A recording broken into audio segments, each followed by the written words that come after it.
Bonjour à tous et à toutes.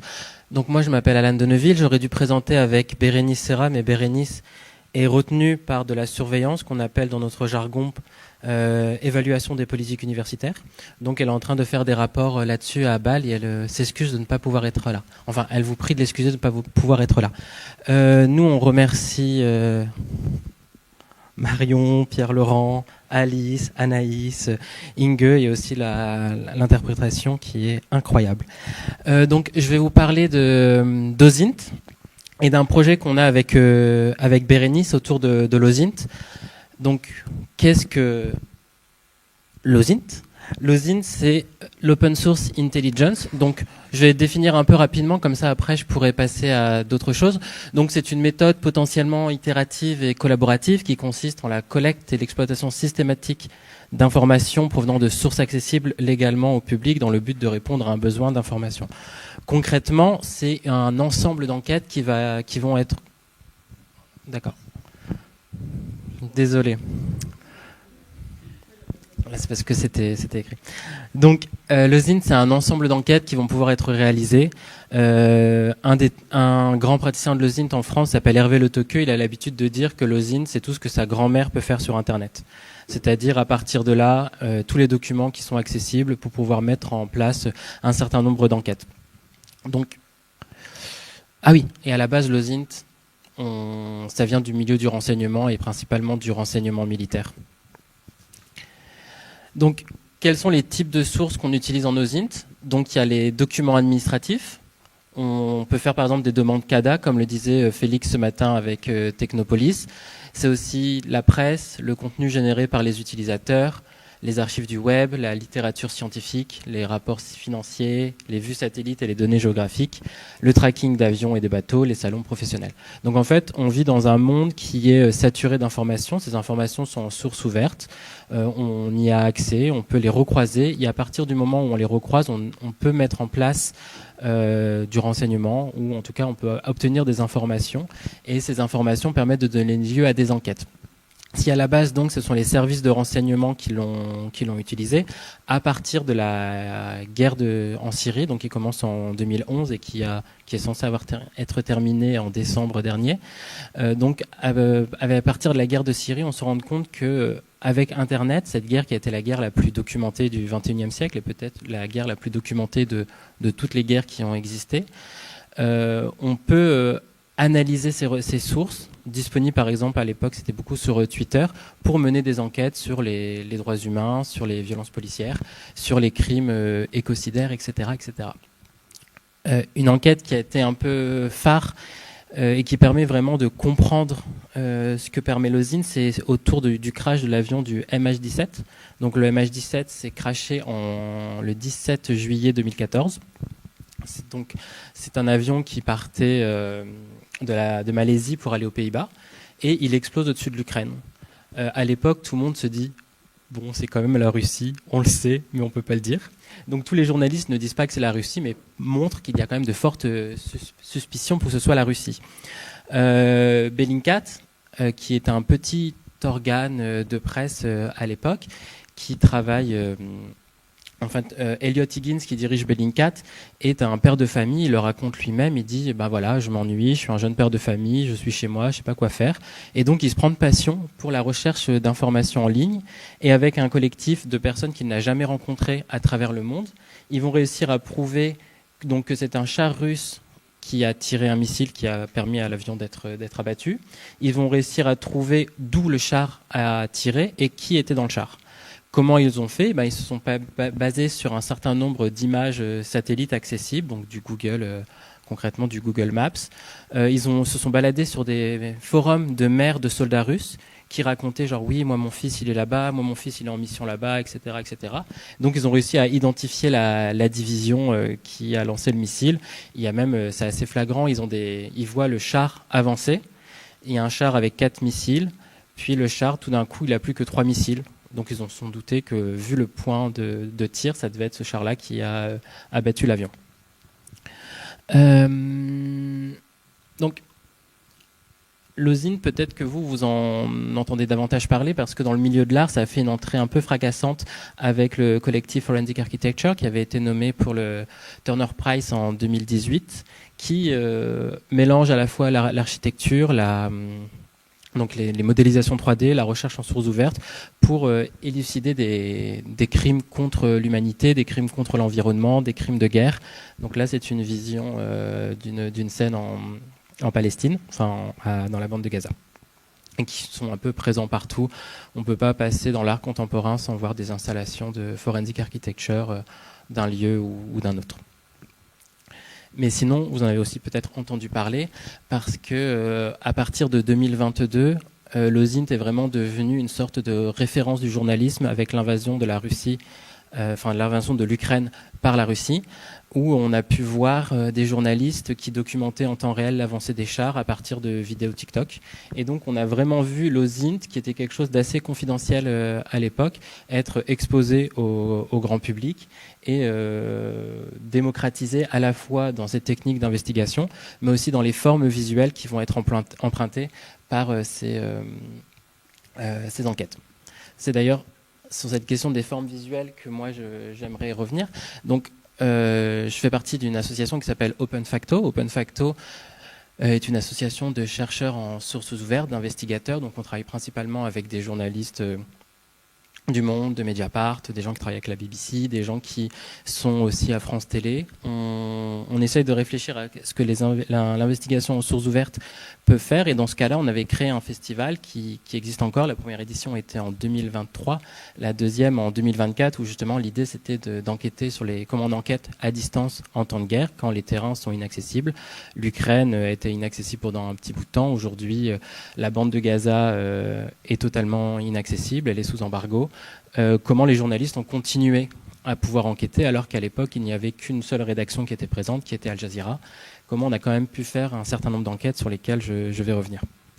Donc ce que j'avais commencé à étudier, c'est que j'avais l'impression que ces enquêtes en sources ouvertes avaient toujours plus ou moins une certaine forme esthétique qui revenait toujours, que j'avais proposé d'appeler une grammaire visuelle de la véridiction.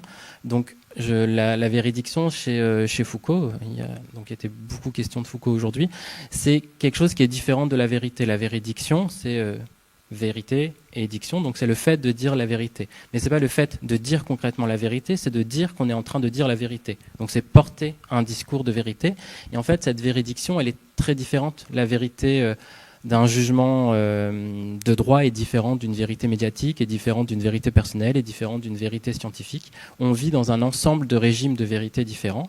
Et en fait, ce qui, moi, m'intéressait, c'était de voir que aujourd'hui, les formes visuelles pouvaient elles-mêmes emprunter l'idée de pouvoir porter un discours de vérité. Pour vous donner une sorte d'exemple, une enquête OSINT en vidéo, elle vous emmène d'un point A à un point B, mais comme par fatalité. On va avancer petit pas à petit pas et on va arriver à une sorte de démonstration scientifique, mais que cette démonstration scientifique, elle se fait par des formes visuelles.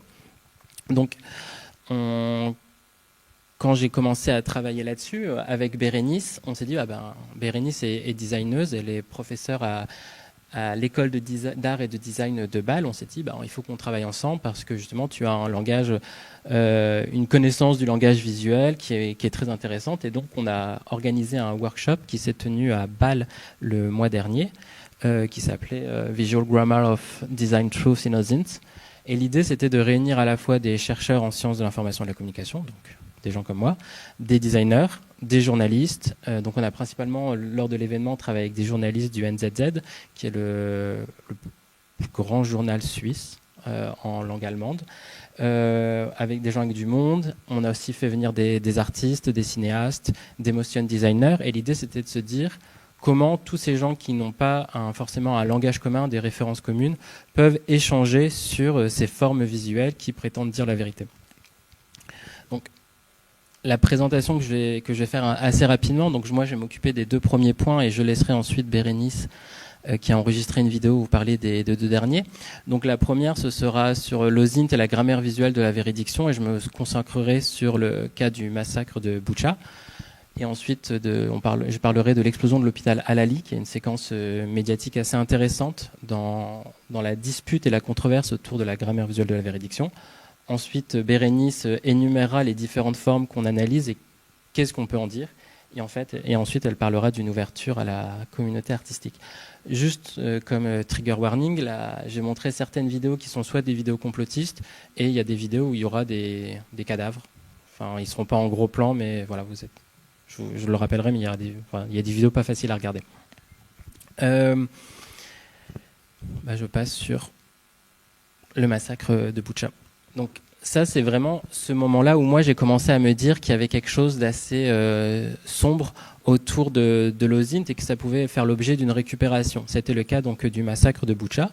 Qu'est-ce que le massacre de Boutcha? Pour ceux et celles qui n'ont pas suivi forcément la guerre, on est le 1er avril 2022, donc on est peu de temps après l'invasion de l'Ukraine par la Russie, et le Boutcha est une ville qui était sous occupation russe pendant 1 mois et demi. Elle est libérée, et les médias occidentaux découvrent un peu avec effroi que les rues, et principalement l'avenue Yablonska de Boutcha, sont jonchées de cadavres. Il y a vraiment un massacre qui a été opéré dans cette ville, et c'est vraiment le premier gros massacre de la guerre, et on commence à faire des enquêtes autour de ça. Très peu de temps après, parce que je me balade sur des sombres canaux Telegram pro-russes, on voit des vidéos qui commencent à sortir en essayant de faire des enquêtes aux INT pour prouver qu'en fait, ce n'est pas un massacre perpétré par les Russes, mais que c'est une mise en scène ukrainienne pour attirer la sympathie mondiale, parce que le but, c'est de faire en sorte que les Américains donnent de l'argent. Il y a vraiment un discours comme ça qui est fait. Le New York Times voit cette campagne de désinformation pointer son nez et décide de faire une première enquête. Ils en feront 3 en tout, mais ils font une première enquête. Et à partir de là, il va y avoir d'autres vidéos complotistes qui vont être faites pour montrer, en réutilisant les mêmes vidéos qui ont été employées par le New York Times, pour montrer qu'en fait, le New York Times ne voit pas des bonnes choses dans les images, et que dans ce que montrent les images, c'est que justement c'est une mise en scène. Mais ce qui m'a intéressé, c'est qu'à la fois les groupes complotistes et le New York Times utilisent vraiment cette même grammaire visuelle donc de la véridiction, qui pour moi fonctionne entre autres sur un passage entre la dénotation et la connotation. La dénotation, c'est concrètement dans une image, qu'est-ce que je vois? Par exemple, là, dans ces images, je vois peut-être des pixels un peu plus sombres. La connotation, ça va être de dire que ce pixel un peu plus sombre, en fait, c'est un cadavre. Body, blue van, etc. etc. Moi, je lis beaucoup le New York Times, j'aime beaucoup le New York Times, et je ne peux pas m'empêcher, quand je regarde leurs vidéos, de me dire, mais je ne vois pas les corps, je ne vois pas le van bleu. On a beau me le dire, mais je ne le vois pas. Et donc, en fait, il y a une sorte de saut logique entre cette dénotation et cette connotation qui, dans les vidéos du New York Times, est acceptée comme une vérité absolue qu'on ne peut pas remettre en question. Puis la vidéo est très linéaire, donc on avance, on ne peut pas s'arrêter sur est-ce que c'est vraiment un cadavre, etc. Et en fait, ce qui est intéressant, c'est que les complotistes vont réutiliser ces mêmes vidéos et en fait vont vous dire mais vous non plus, en fait, vous voyez pas ça, donc pourquoi vous laissez avoir? On doit vous cacher quelque chose. Et ce qui est intéressant, c'est que le discours complotiste se base toujours sur le doute. Un complotiste doutera toujours beaucoup plus que vous et vous montrera qu'il faut davantage douter. Et on est forcément d'accord, parce que le doute, au moins depuis Descartes, c'est quelque chose qui fait partie du fait de savoir en Occident. Et non seulement ils vont utiliser ce doute, mais ils vont réutiliser en plus cette grammaire visuelle de la véridiction qui est très efficace, et ce qui va donner un cocktail encore plus explosif qui va pouvoir être davantage convaincant que les vidéos du New York Times. Surtout qu'il y a vraiment une critique des médiations qui est importante à faire dans le journalisme, dans les enquêtes au site, qui est endossée par le discours complotiste. D'habitude, je montre un ensemble de vidéos où il y a vous les trouverez sur la plateforme Odyssée, qui est un peu le YouTube des complotistes. Si vous voulez savoir la vérité alternative de quelque chose, vous allez sur Odyssée, vous le tapez dans la barre de recherche et vous verrez toutes les versions alternatives qui emploient eux-mêmes une sorte de critique des médiations. Ils vont vous dire, mais on vous dit que les images montrent quelque chose, mais on sait bien que les images ne montrent jamais rien, qu'elles sont des constructions. Les images satellites, on vous dit qu'elles sont neutres, mais en fait, elles ne sont pas neutres. Et donc, ce sont les complotistes qui défendent un discours techno, pas forcément technocritique, mais à essayer de trouver les ambiguïtés et les biais de la technique que le New York Times n'endosse pas. Et par exemple, moi je trouve que cette image, elle est assez flagrante à étudier dans sa complexité. Si on regarde bien, en fond, on a une image satellite. Une image satellite, qu'est-ce que c'est? C'est un ensemble d'images composites qui sont toutes mises ensemble. On a l'impression que c'est une sorte d'image unique, mais en fait, c'est des milliers d'images qui sont cousues ensemble. Mais on n'en a pas cette impression. Donc déjà, en fond, on a une image composite. Ensuite, on va vous mettre dans cette image composite une sorte de petite forme, un petit carré blanc, en vous disant il faut que vous regardiez là. Et en même temps, on va orienter votre regard sur ces photos qui viennent de sites de réseaux sociaux avec les différents personnages. On va en plus vous mettre par-dessus une sorte de document qu'on aurait trouvé là-bas. Et ensuite, on va vous traduire le document en alphabet latin, parce que derrière, c'est du cyrillique. Et en plus, on va vous mettre une petite décoration avec un téléphone. Donc on est face à une image qui est sémiotiquement hyper complexe, hyper construite, et on l'a fait accepter comme quelque chose de totalement naturel, de totalement normal. Et donc, encore une fois, moi, je ne remets pas en question la version du New York Times, mais c'est dans l'idée de comment on peut étudier le design de ces enquêtes pour voir comment ils donnent le bâton pour se faire battre, pour être ensuite retourné par des vidéos complotistes. Donc, une fois qu'on voit cette grammaire visuelle, je voulais vous montrer une vidéo qui, elle, vient donc de ces sombres canaux Telegram, qui réutilisent exactement la même esthétique des enquêtes aux int, mais pour montrer que justement cette guerre, cette Boutcha est juste une mise en scène ukrainienne. Donc c'est dans cette vidéo-là où à un moment on voit un peu des cadavres, etc.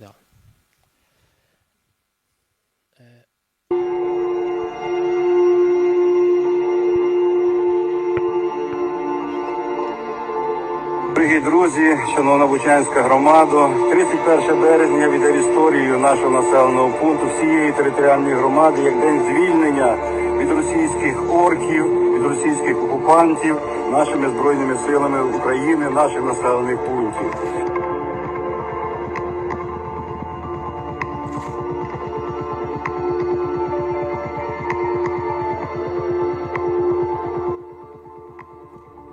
Juste, on voit qu'il récupère des contenus générés par les utilisateurs. Il était par exemple sur Facebook, pour montrer que le 1er avril, le maire était hyper content, faisant semblant de ne pas se rendre compte que c'est pas parce qu'une vidéo a été filmée postée le 1er avril qu'elle a été filmée le 1er avril. Là, il est dans les rues abandonnées. Et puis après, il va se dire, on avance de plusieurs jours avant, et après, les cadavres apparaissent une fois que les Russes ont quitté la ville. Et ce qui est intéressant, c'est que c'est vraiment exactement la même esthétique que toutes les enquêtes aux int qu'on peut étudier. Сегодня 2 апреля 2022 года, и вот первая колонна с украинским флагом идет по городу Буча. Особенный знаковый день. Спецназ, полиция. Сегодня все силовые структуры Украины зачищают город, проверяют, но Буча под украинским контролем. Слава Украине!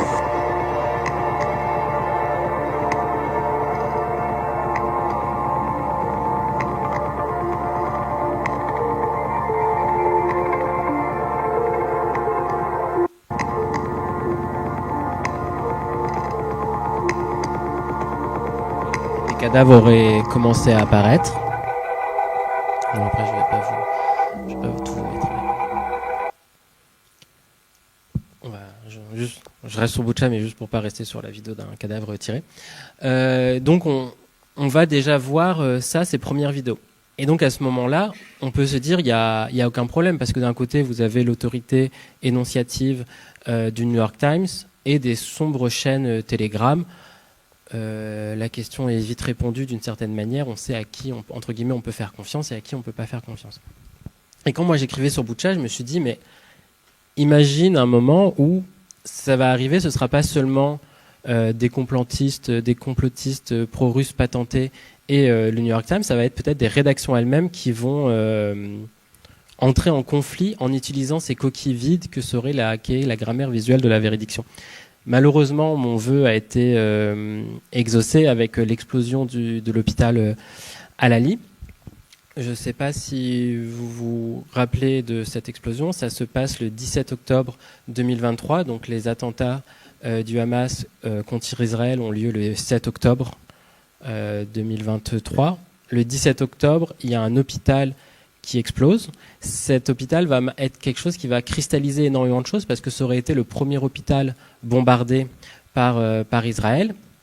Et là, à ce moment-là, dans la tête des journalistes qui doivent chercher des news, directement, il y a quelque chose d'assez logique qui se passe. C'est de se dire, il y a un hôpital qui explose à Gaza alors qu'on est en conflit Israël-Hamas à ce moment-là. Il y a de fortes chances, même c'est une évidence, que l'explosion soit de la part du gouvernement et de l'armée israélienne, de Tsahal.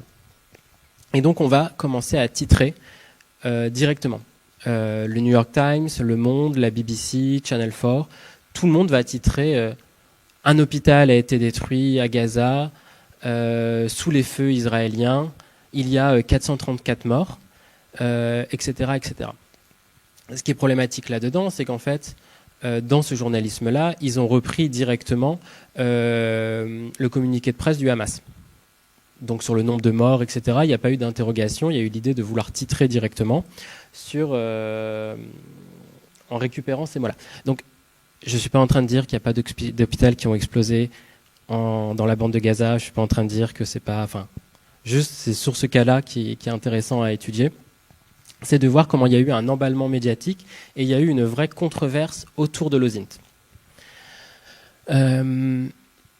Directement après, donc l'hôpital explose le 17. Le 17 au soir, tout le monde commence à titrer. Vous pouvez utiliser la Wayback Machine qu'avait montré tout à l'heure Jean-Paul. Vous voyez les titres du New York Times, du Monde, etc. Tout est titré sans aucune remise en question du communiqué de presse du Hamas qui a accepté comme une vérité. L'AFP fait pareil, etc. Ce qui va remettre en cause les choses et qui va ajouter une couche de complexité, c'est l'intervention donc de Daniel Hagari, qui est le porte-parole du Tsahal, qui le 18 octobre va mettre en place une conférence de presse. Il va y avoir aussi une vidéo qui sera publiée en ligne par le ministère de la Défense israélien sur le ministère de la Défense israélienne, enfin le ministère israélien de la Défense, qui va être vraiment une vidéo OSINT, mais réalisée avec énormément de savoir-faire technique, ce qui est assez intéressant. Je vais juste vous montrer un peu la conférence qu'il fait. Les paroles sont pas très intéressantes. Il explique en gros que c'est pas eux qui ont tiré, parce que si c'est eux qui ont tiré, l'hôpital serait détruit, parce qu'en gros ils ont des plus gros missiles. Mais vraiment on en est à ce niveau-là. Hein. Ils analysent le trou du cratère en disant mais nous on en a des plus gros. Et en gros ils montrent que c'est juste un petit feu qu'il y a eu dans l'hôpital. Et leur version à eux, c'est de se dire que c'est un missile défaillant du djihad islamique qui aurait voulu viser Israël et qui aurait été défaillant et qui serait tombé dans l'hôpital. Donc ils font une enquête aux INT avec des cartes, avec cette grammaire visuelle, donc justement on va encercler pour expliquer un peu ce que sont les choses, etc. Et voilà. Moi, à ce moment-là, quand je vois cette vidéo, je peux pas m'empêcher de penser à autre chose qui est... peut-être que tout le monde n'aura pas la référence à cause de la jeunesse, qui est Colin Powell, qui en 2003 est devant le Conseil de l'ONU pour demander une intervention militaire des États-Unis en Irak, sous le fait qu'il y aurait de l'anthrax. Donc la scène où il a sa petite truc d'anthrax est assez connue, mais ce qui est moins connu, c'est qu'il y a aussi une carte qui va montrer... Là, il y a Dominique de Villepin. On n'est pas à la même date. Ça, on est le 5 février 2003 et là, on est le 13, pardon. Donc, il y a vraiment des longs débats sur cette invasion, mais il y a aussi cette carte qui va intervenir pour montrer qu'en fait, si on regarde la carte satellite, il y a vraiment des bases militaires qui vont permettre de mettre en place des armes chimiques. Donc, je ne peux pas m'empêcher de voir ça. Quand je vois Tsahal faire ça, je me dis, mais on est dans quelque chose qui est totalement monté de toutes pièces. On sait qu'on ne peut pas faire confiance au ministère de la Défense israélien parce que justement, ils ont montré dans le passé qu'ils ont fait beaucoup de campagnes de désinformation. Et en même temps, il y a une autre voix en moi qui me dit, ce qu'ils viennent de faire là, ça s'appelle une déclassification. Quand on fait de l'OSINT, les sources sont ouvertes, mais le résultat de ces ressources s'appelle de l'information, s'appelle du renseignement, c'est classé secret défense. Donc s'ils font une conférence de presse pour donner ces résultats du renseignement, ça s'appelle une déclassification, ce qui n'est pas anodin, ce qui ne se fait pas tout le temps. Pourquoi ils le font? À partir de là, un certain nombre d'enquêtes vont être menées, les médias vont pédaler en arrière. Là, c'est la BBC qui écrit ça en disant « Bon, finalement, c'était peut-être pas si clair que ce qu'on a dit quand on a reporté le communiqué de presse du Hamas. Peut-être qu'il y avait d'autres choses qu'on n'a pas vues. » Donc, la BBC, Le Monde, le New York Times, le Washington Post, le Financial Times vont faire des enquêtes pour dire « En fait, on ne peut pas dire que c'est un missile israélien, mais on ne peut pas dire non plus que c'est un missile du djihad islamique. » On est dans une indicibilité. Une bonne partie des analyses, et ce qui montre aussi ce qui est problématique, c'est qu'à l'époque, le seul média qui est en place, c'est Al Jazeera, parce que c'est le seul qui a une couverture, et toute l'analyse va se baser sur quelques footage d'Al Jazeera. Bérénice, quand je vais vous montrer sa partie, va revenir dessus. Donc, tout le monde un peu pédale en arrière et se dit que c'est pas si clair, et on va avoir vraiment une zone d'opposition. Donc, il y a ceux qui vont dire c'est indécidable, il y a ceux qui vont dire concrètement c'est un missile du djihad islamique qui a été défaillant. C'est dommage, mais c'est ça. Et d'ailleurs, c'est un peu bizarre parce que le Hamas dit avoir le missile, mais refuse de le donner. Le nombre de victimes dans un parking est astronomiquement élevé. Donc ça, c'est les arguments qui vont être défendus. Et ensuite, il y a Forensic Architecture qui va dire, et Al Jazeera qui vont dire non, c'est un missile israélien, on va vous montrer, on va faire des analyses au SINT. Sur le cas de Forensic Architecture, c'est assez intéressant parce que ça fait 15 ans qu'ils travaillent sur les territoires palestiniens. Et donc de ça, on peut découler deux hypothèses. En 15 ans, ils ont développé une expertise assez forte pour pouvoir voir des choses que les autres ne voient pas. Ou au contraire, en 15 ans, ça leur a fait développer un certain biais politique sur l'analyse de la situation. Mais ce qui se passe vraiment avec Al-Ali, c'est qu'on a une controverse médiatique entre différentes enquêtes aux INT qui s'affrontent à travers une certaine grammaire visuelle de la véridiction. Et donc cette grammaire visuelle de la véridiction, elle s'incarne par des formes visuelles. Et donc là, je vais laisser Bérénice en parler depuis le passé.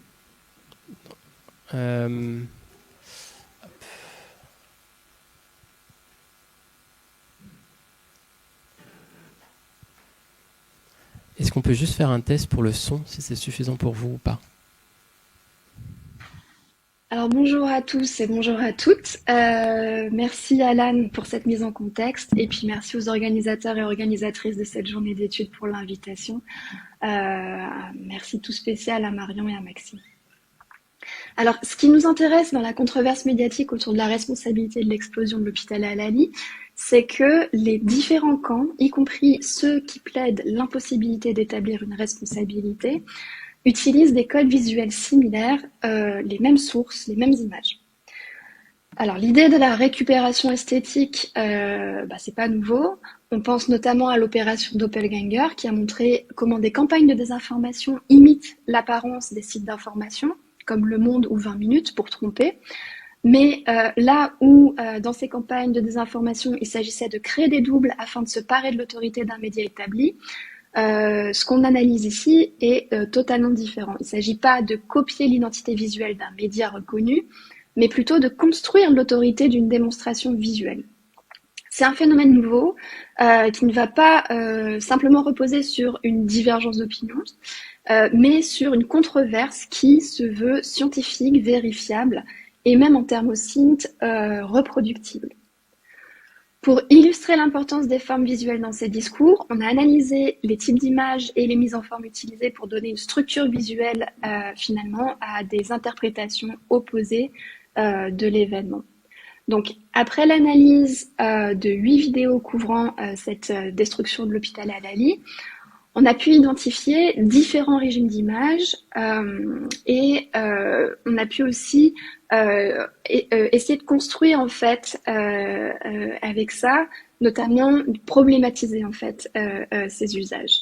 Donc parmi ces régimes d'images, on retrouve des vidéos de basse qualité prises au smartphone. Parfois ces vidéos sont déjà éditées ou floutées. On retrouve des captures d'écran, notamment de tweets, des images de reportages télévisuels, des images officielles de conférences de presse, des images d'entretien, des images aussi, enfin des séquences issues de banques d'images, des représentations graphiques, de la photographie de presse ou encore des cartes et des vues satellitaires. Donc la première chose à souligner, c'est que ces différents types d'images, qu'on va appeler sources, ce ne sont pas de simples supports neutres. Ces images, sur ces images viennent s'ajouter des éléments graphiques, de la musique ou encore des effets de montage qui relèvent d'une grammaire visuelle spécifique. Pourtant, avant même ces interventions, chaque source possède déjà ses propres propriétés esthétiques intrinsèques qui influencent la manière dont on va percevoir ou interpréter le matériel. Donc, certaines de ces sources, selon moi, peuvent être considérées même comme des médias à part entière, parce que le simple geste de prise de vue ou de capture constitue déjà une forme d'édition du réel. C'est un phénomène que j'avais pu analyser dans de précédents travaux sur les systèmes participatifs d'actualisation des outils cartographiques de Google, où chaque contribution donc à la plateforme Street View, bien que apparemment brute, s'inscrit dans une logique de mise en forme et de cadrage de l'information. Alors Marion avait participé à ce projet qui s'appelle Résidence et je suis certaine qu'elle pourra répondre à vos questions sur ce premier point.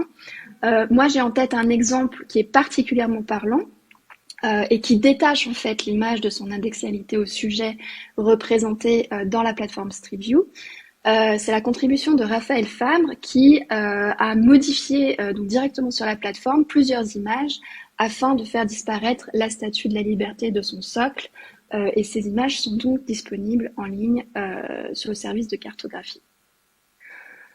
Donc, ces supports qui sont proposés aux spectateurs comme toile de fond finalement du récit, elles méritent vraiment une attention particulière. Et puisqu'on vient d'évoquer le rôle de la cartographie, voilà, je vais brièvement vous parler de deux types de cartes que l'on retrouve dans les vidéos qu'on a analysées. Alors, on a une vue satellitaire qui provient de Google Earth et une carte accessible via la plateforme Microsoft Earthstar Geographics et qui date de 2020.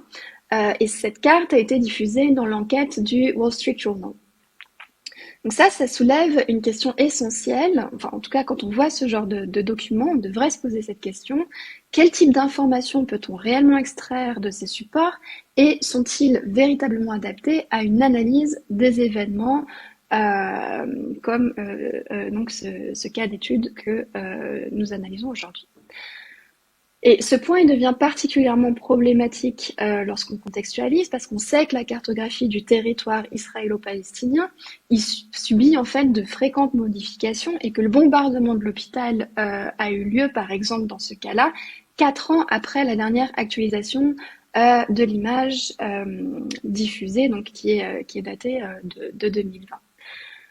Donc voilà, ça c'est un peu pour poser le cadre. J'aurai pas le temps de détailler l'ensemble des formes visuelles employées, mais je vais essayer d'en présenter quelques-unes afin d'illustrer leur impact et de souligner brièvement ce qu'elles peuvent véhiculer ou les problèmes, comme ici, voilà, que ça pose. Alors les vues satellitaires sont aussi très intéressantes car elles opèrent une synthèse entre deux régimes de vérité préexistants qui, en se combinant, en fait, se renforcent mutuellement. Donc, d'un côté, il y a la carte qui est perçue comme un outil supposément objectif de représentation du territoire, et de l'autre, la preuve par l'image qui suggère une capture fidèle du réel. Ensuite, on trouve les ajouts graphiques, comme ces cercles de différentes couleurs qui encadrent un détail dans l'image et qui fonctionnent finalement comme un cadre dans le cadre, soulignant certaines saillances et guidant activement l'interprétation. En attirant l'attention sur des éléments spécifiques, ces éléments graphiques qui vont orienter le regard et façonner la manière dont l'image est perçue. Et comme le dirait sûrement Alan en s'appuyant sur les termes de Charles Godwin, ces interventions elles relèvent d'une vision professionnelle mobilisant des techniques de mise en lumière propres aux expertises visuelles pour structurer le discours et en fait renforcer l'autorité de l'analyse.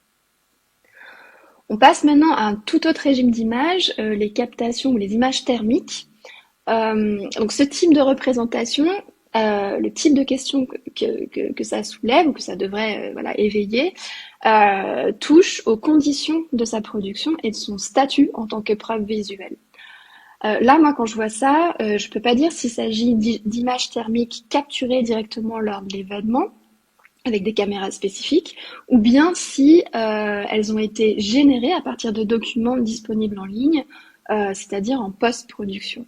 Et ces interrogations, en fait, elles rappellent que toute image, même si on peut la percevoir comme scientifique ou objective, est façonnée finalement par des choix techniques et narratifs qui vont influencer l'interprétation. Un autre schème visuel que l'on retrouve presque systématiquement dans les enquêtes en source ouverte, c'est la mosaïque d'images. Donc, en juxtaposant de nombreuses images sur un même écran, les journalistes ils vont mettre en scène non seulement l'ampleur des données qu'ils ont dû analyser, mais aussi la manière dont ces informations ont été croisées. Et donc cette accumulation, ça crée ce qu'on appelle un complexe iconique particulier qui matérialise le processus d'enquête à l'écran. Cette mosaïque, elle répond souvent aussi à un besoin précis qui est celui de synchroniser différents points de vue sur une même scène. Et une autre modalité d'ailleurs de cette approche, c'est l'utilisation du split screen qui permet de comparer visuellement deux sources. On l'a vu en fait dans la vidéo Al Jazeera Bird's Eye. Cette synchronisation, faut faire attention parce que parfois elle peut être très artificielle. Encore deux autres entrées dans ce catalogue des formes visuelles utilisées dans les restitutions d'enquête. Donc, lorsqu'un témoignage ne peut être filmé, que ce soit pour préserver l'anonymat ou parce qu'il est impossible en fait de rencontrer la personne, le témoignage audio est souvent représenté graphiquement. C'est le cas ici avec un témoignage audio dont la présence à l'écran est matérialisée par cette traduction visuelle, on va dire en ondes sonores.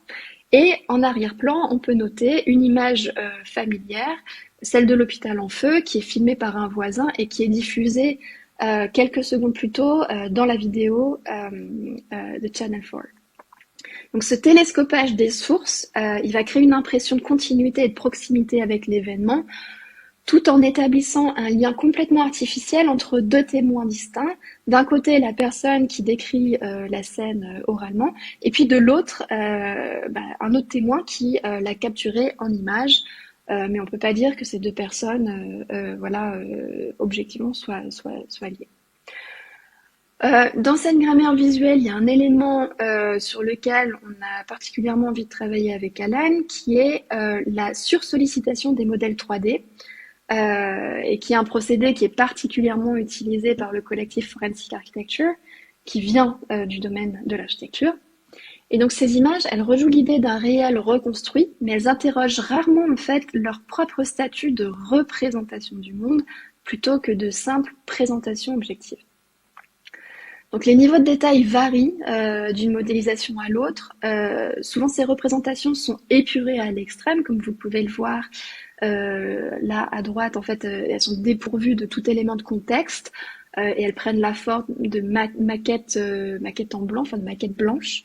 Ou à l'inverse, avec l'utilisation de la photogrammétrie, elles peuvent intégrer une dimension photographique qui se rapproche davantage du prélèvement que de la reconstruction, forçant l'illusion d'une capture directe du réel tout en restant finalement une interprétation construite.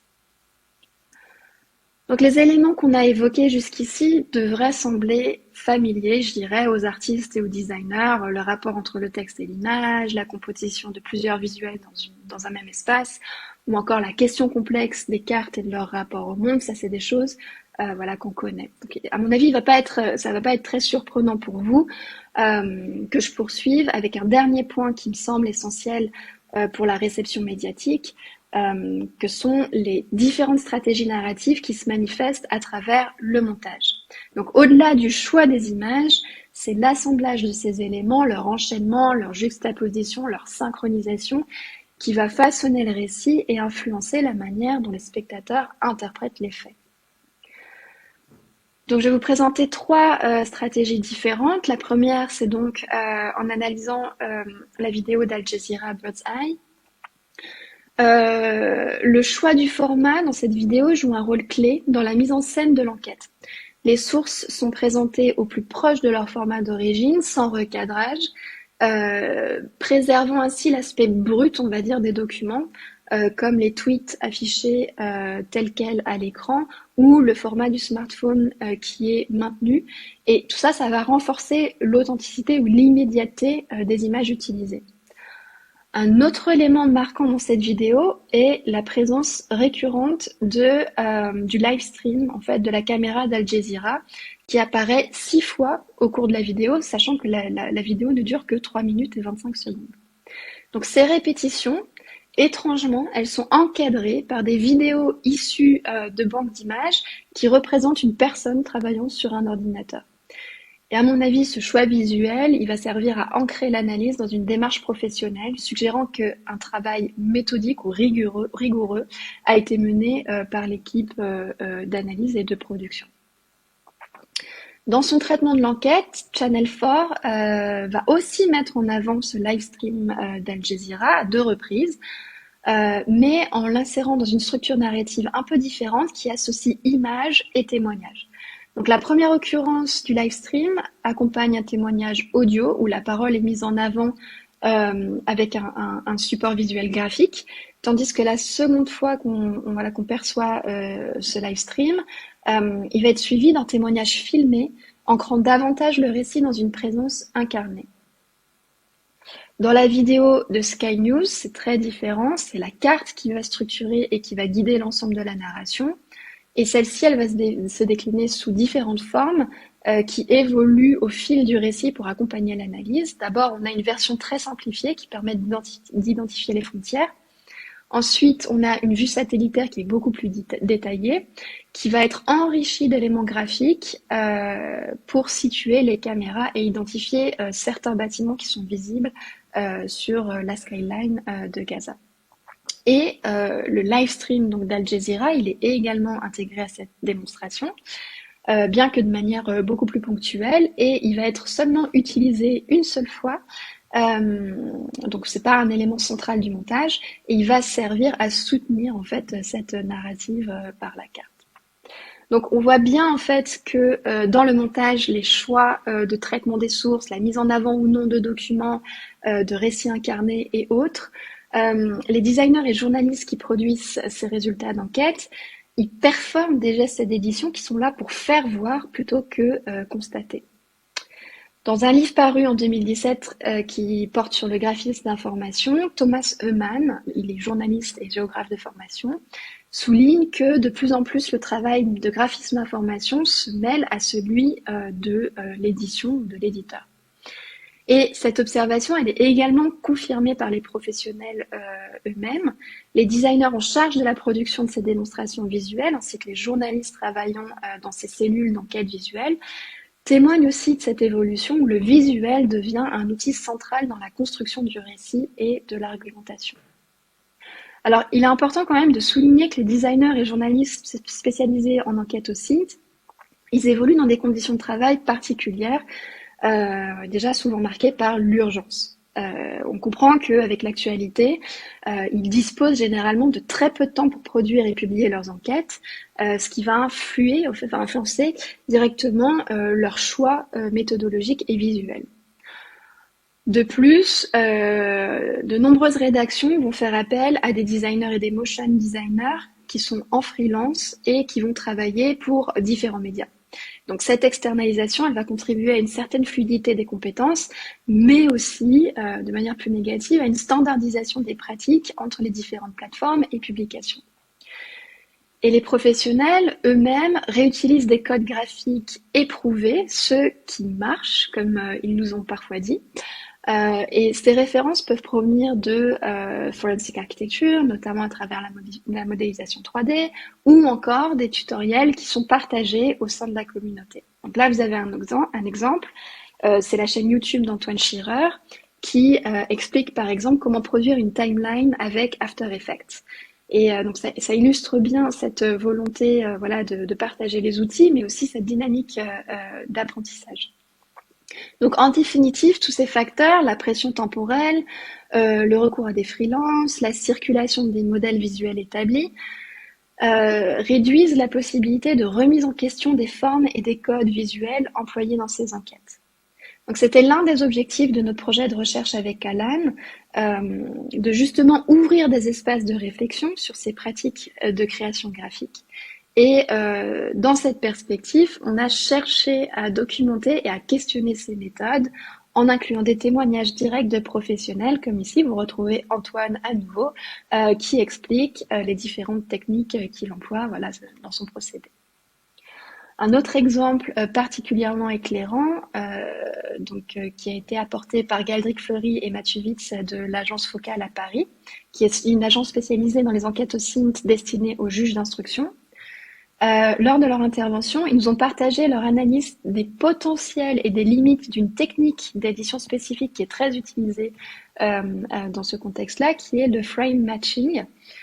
Donc ils ont étudié plusieurs vidéos SINT produites par des organismes différents et ils ont minutieusement décortiqué cette méthode qui consiste à aligner des images issues de différentes sources pour en extraire des correspondances visuelles et temporelles. Donc toutes ces conférences et ces discussions, vous pouvez les retrouver sur le site web en fait du symposium qu'on a organisé à Bâle avec Alan. Vous avez l'URL ici.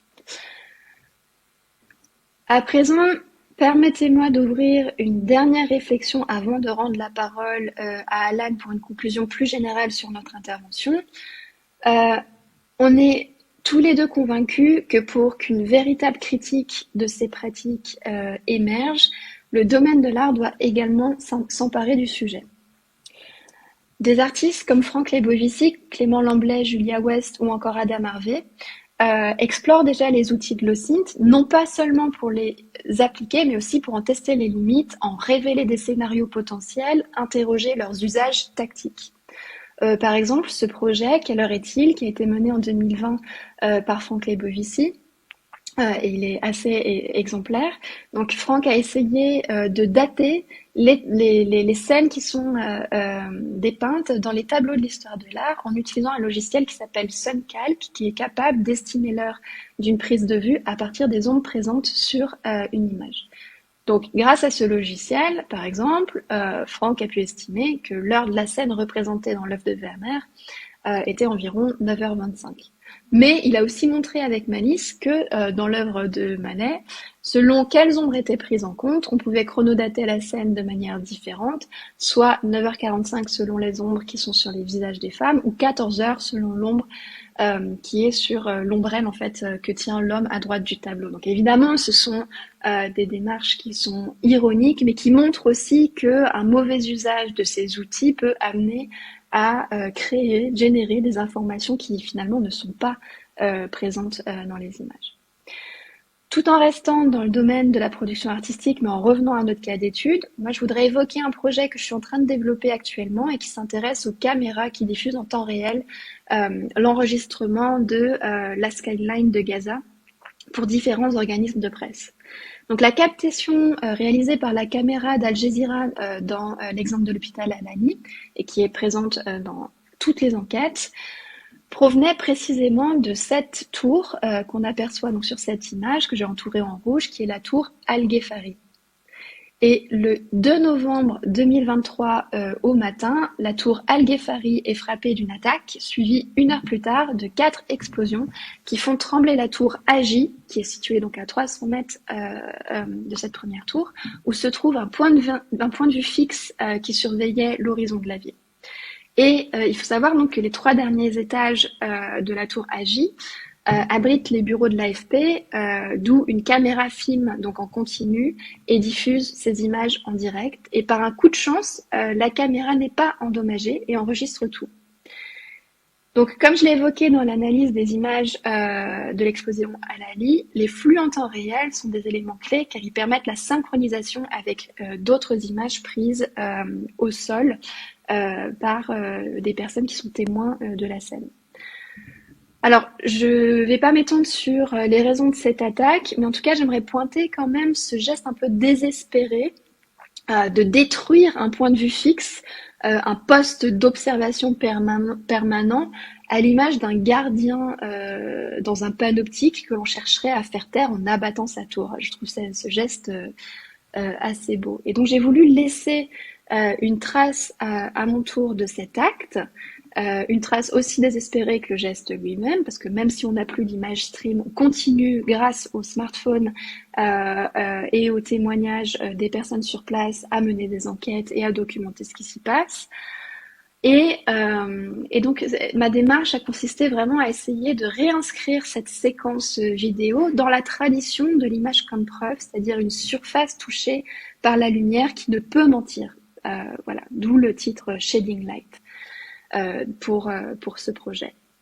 Et pour faire ça, j'ai projeté la séquence d'une 30aine de secondes depuis mon téléphone portable à travers un agrandisseur sur du papier photosensible que j'ai ensuite révélé.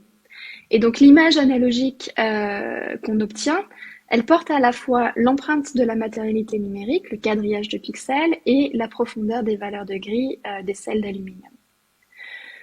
Ce processus qui redonne une matérialité à ces images, il va interroger la manière dont elles s'inscrivent finalement dans l'histoire visuelle des conflits. Et cette image, je l'ai numérisée à nouveau, puis imprimée à grande échelle avec une matière issue elle-même de la destruction, qui est le carbone, par un procédé d'impression qui s'appelle la piezographie. Pour conclure, vous allez sûrement penser que ce geste y relève d'une certaine esthétisation des images de presse ou de la documentation des conflits, mais en fait, en créant cet artefact, c'est aussi ma manière de contribuer aux réflexions nécessaires sur l'utilisation de ces images, à la fois de manière conceptuelle, mais aussi plus bêtement de manière pécuniaire, parce que le projet, c'est de collaborer avec le collectif Forbidden Stories sur ce projet, afin que les ventes de ces images puissent servir de donation à leurs activités et de soutien en fait à leur enquête internationale Projet Gaza, qui a permis jusque-là de documenter comment les forces israéliennes prennent pour cible les journalistes depuis le début de l'offensive à Gaza. Sur ces mots, je repasse la parole à Alan et je vous remercie de votre attention.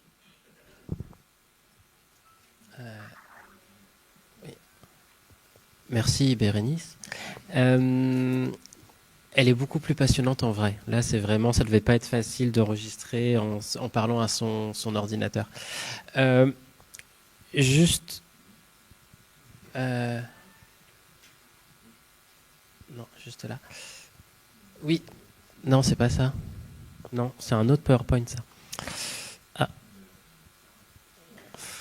Non, celui-là, c'est celui que j'ai donné. Techniquement, je devrais pas dire où je l'ai donné, mais oui, il est là. Donc tout ça pour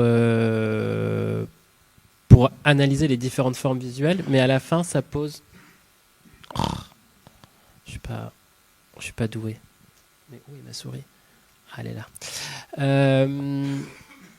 Donc oui, ça pose un certain nombre de questions sur le fait que l'OSINT devient une intégralité de coquilles vides, de formes visuelles qui sont réutilisées et qui posent selon moi d'autres questions qui sont des questions peut-être un peu plus générales à adresser dans le cadre justement d'une question de la surveillance, qui est ce que j'appelle en ce moment la dark OSINT, c'est-à-dire une OSINT qui ne sert pas forcément les intérêts communs.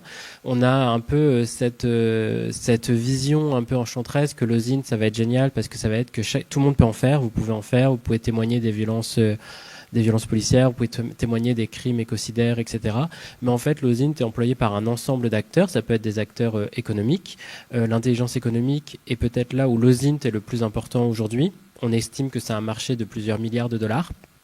Parce que justement, vous êtes une entreprise, vous voulez enquêter sur une autre entreprise qui est votre adversaire pour la faire couler. Vous pouvez faire de l'OSINT. On m'a raconté pas mal de cas que je ne dirai pas parce que je suis filmé, mais de barbouzeries OSINT économiques qui sont assez surprenantes. Mais si on va plus loin, c'est aussi quelque chose qu'on peut voir d'un point de vue de la démocratie et de la surveillance. Ce qu'on peut appeler de la surveillance, ça peut être aussi vu comme ce qu'on appelle de la transparence démocratique, même si tout ne se recouvre pas l'un et l'autre. C'est que les sociétés démocratiques ont décidé de mettre en place des procédés de transparence à elles-mêmes. Encore une fois, la demande CADA, le fait de pouvoir accéder à pas mal de documents, de pouvoir contrôler le pouvoir, qui sont à la base de ce qu'on va faire de l'OSINT, c'est aussi de la surveillance. Après, tous les types de surveillance ne se recouvrent pas, la surveillance n'est pas de la surveillance, etc. Mais il serait intéressant d'étudier ça, parce que ça met aussi une asymétrie qui ne se voit pas simplement à l'échelle nationale, mais dans un contexte géopolitique, avec ce qu'on appelle des acteurs violents non étatiques, donc concrètement des groupes terroristes. On peut penser à Boko Haram. Il y a eu des enquêtes sur l'utilisation de l'OSINT par Boko Haram, qui lui-même étant un groupe opaque, il y a une sorte d'asymétrie qui se met en place quand il y a des opérations qui peuvent être menées contre des sociétés démocratiques. Donc c'est peut-être quelque chose à adresser pour la table ronde pour la suite, cette ambivalence et cette asymétrie de la surveillance et de la transparence démocratique. Et je terminerai là-dessus.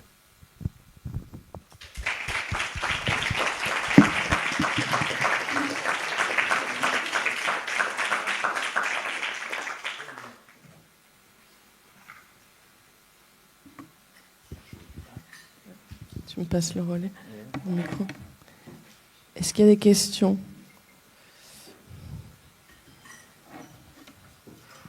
La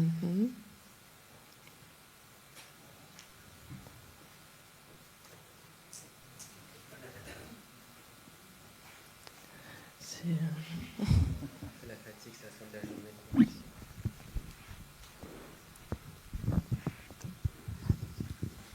Est-ce que tu aurais des exemples d'OSINT, d'enquêtes en France qui ont été un peu marquantes?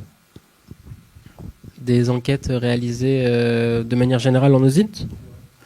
Là, il n'y a pas longtemps, il y a une enquête, il y a eu les Stravalix qui sont sortis. Les Stravalix, donc Strava est une application de jogging où les runners peuvent mettre leur parcours. En 2020, Sébastien Bourdon avait fait une enquête où il arrivait à montrer que sur Strava, on arrivait à identifier les bases françaises militaires officielles et officieuses en Afrique. Parce qu'en fait, Strava a ce qu'on appelle une heatmap. Vous voyez une carte de chaleur. Et en fait, il y a peu de gens qui utilisent Strava en Afrique. Donc si on a grandi sur le continent africain, on voit des petits carrés qui sont en fait les militaires qui font leur jogging. À partir de là, on arrive à identifier les militaires et à voir quand ils rentrent chez eux, dont certains sont des militaires classés défense. Sébastien, quand il fait ça, il a 26 ans, il vit à Paris, il ne connaît pas grand-chose. Il arrive à identifier des militaires français classés des secrets défense. Donc il faut imaginer que les opposants géopolitiques de la France arrivent aussi à le faire. Ça, c'était en 2020. Et en 2024, il vient de sortir une nouvelle enquête avec Antoine Schirer en 3 volets sur comment, à partir de Strava, on arrive à identifier les gardes du corps d'Emmanuel Macron, de Joe Biden et de Vladimir Poutine. Et en allant un peu plus loin, les gardes du corps, quand un président va à l'étranger, ils y vont 2-3 jours avant pour sécuriser le périmètre et voir l'hôtel. Donc on arrive en suivant leur trajet à savoir par exemple où va dormir Emmanuel Macron quand il va se déplacer à Riga ou etc. Alors que c'est des informations classées des secrets défense. Donc il y a une autre enquête qui a été faite là-dessus. Sinon, ils ont été très forts sur les violences policières. En 2018, Asia Balufier et Antoine Schirer font une enquête pour Le Monde sur une violence policière principalement qui a eu lieu à Bordeaux et qui est vraiment considérée comme la première enquête aux INT d'un grand média en France. Sinon, il y en a beaucoup.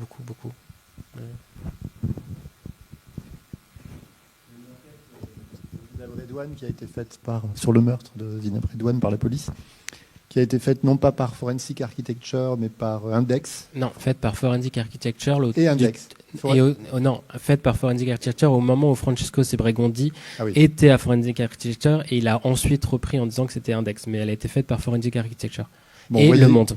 En fait, on peut même dire qu'il y a une spin-off de Forensic Architecture qui a donné Index, puisque Francesco Sebregondi a créé sa propre agence en France et il retrace effectivement cette affaire depuis l'espace public et avec le complexe image en recoupant toutes les données possibles pour déterminer la place de l'agent de police exactement sur les rails du tramway face à aux 4 rues des Feuillants lors de cette...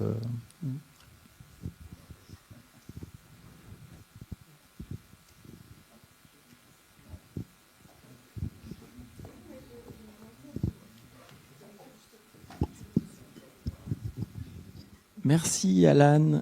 Moi, en t'écoutant, ça m'a rappelé cette scène qu'on a sans doute tous en tête dans Blow Up, où il fait ce zoom dans l'image jusqu'à penser que finalement dans ce jardin il s'est passé le pire, l'assassinat, le crime.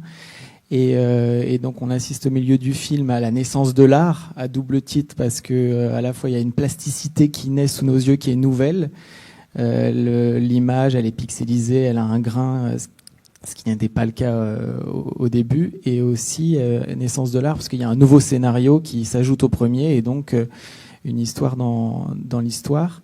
Et il y a de commun avec Lozine qui a une sorte de difficulté à trouver la juste distance par rapport à ce qu'il y a sous les yeux, parce que il zoome, et en zoomant, il voit plus. Enfin, il voit plus clair. Et donc cette question de la juste distance, parce qu'à chaque fois là, les images que tu nous as montrées sont des images qui sont prises de loin et dans lesquelles on essaye de discerner ce qui est difficile à discerner. Donc comment cette juste distance, elle est régulée d'un point de vue légal? Est-ce qu'il y a une juridiction particulière sur ces contenus et sur leur utilisation? Ça dépend de quelle juridiction, parce que l'acceptation des images selon un contexte judiciaire n'est pas la même acceptation que d'une image selon un contexte militant comme le fait Index ou selon un contexte journalistique. D'un point de vue judiciaire, il y a quelque chose qu'on appelle le protocole de Berkeley qui permet de voir un ensemble de contraintes judiciaires sur les questions de droits humains, à partir de quand une image, avec quelle résolution elle peut être acceptée. Il faut savoir aussi que justement ça fait partie d'une critique des médiations. Les images satellites ne montrent pas la même résolution selon les différentes parties du monde. Même si vous les achetez, il y a des accords avec les gouvernements pour, par exemple, les bases militaires ne soient pas identifiables dans les photos satellites que vous pouvez acheter. Il y a certains territoires aussi qui ont des résolutions différentes. Donc, ce qui va être aussi intéressant, c'est de voir que il va y avoir ce que Eyal Weizman appelle un complexe iconique. C'est qu'une image, elle n'est jamais seule. Une image en tant que telle ne prouve rien. C'est un ensemble d'images qui se connectent, qui vont pouvoir montrer quelque chose. Donc quelque chose qui peut être flou sur une image, si elle passe dans un autre point de vue, peut être moins flou et peut créer des correspondances. Et donc c'est vraiment cette question de comment on relie les points, on relie les traces pour essayer de créer quelque chose. Mais déjà, quand vous entendez que je parle, il y a quelque chose qui est un peu bizarre. On va relier les points, on va relier les traces. On dirait un complotiste qui va vous dire « Mais si tu regardes ça et ça, ça marche ». Donc il y a vraiment aussi quelque chose dans dans le creux, dans le négatif de l'OSINT, qui renvoie à quelque chose d'assez complexe ou douteux. Et en même temps, il faut savoir construire de la certitude à partir de ces doutes pour pouvoir justement avancer tant judiciairement que journalistiquement. Et ensuite, la régulation dépend de chaque pays, etc.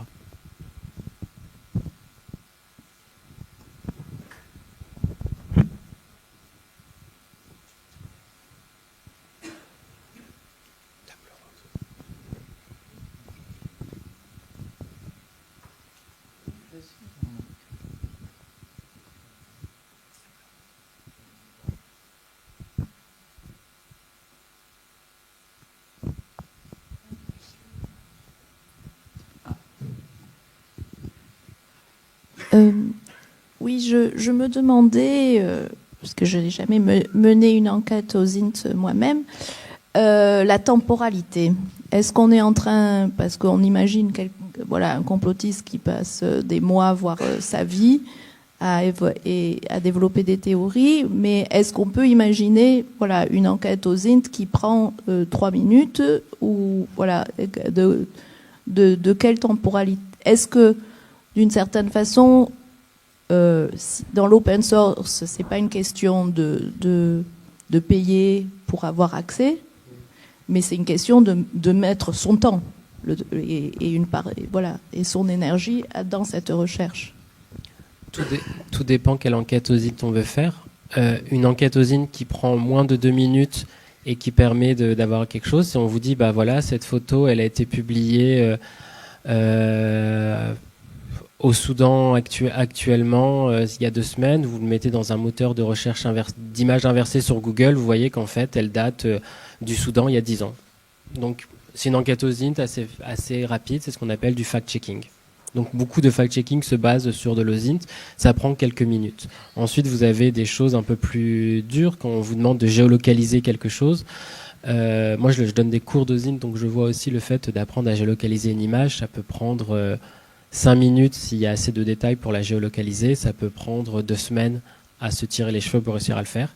Et ensuite, il y a des enquêtes au long cours. Forensic Architecture, c'est une équipe, il me semble qu'ils sont 60 chercheurs, pour faire des dossiers qui sont des rapports assez longs qui peuvent prendre des mois. Donc en fait, ça dépend aussi des ambitions de cette enquête, du but, de comment on l'a fait, de ses compétences techniques. Et si on est plus ou moins financé, une autre spin-off de Forensic Architecture s'appelle Border Forensic, qui sont en Suisse et ils travaillent principalement sur les violences aux frontières. Il me semble qu'ils sortent 2 rapports par an, mais des gros rapports de 100, 120 pages, principalement en OSINT. Donc tout dépend de ce qu'on veut faire. Mais il y a beaucoup de bénévoles qui investissent énormément de temps et puis il y a toute une stratégie de réussir à trouver un boulot de journaliste en ayant travaillé beaucoup en bénévole avant. Il y a beaucoup de stratégies où on revoit se rejouer des logiques professionnelles un peu délétères. Merci. Et bravo.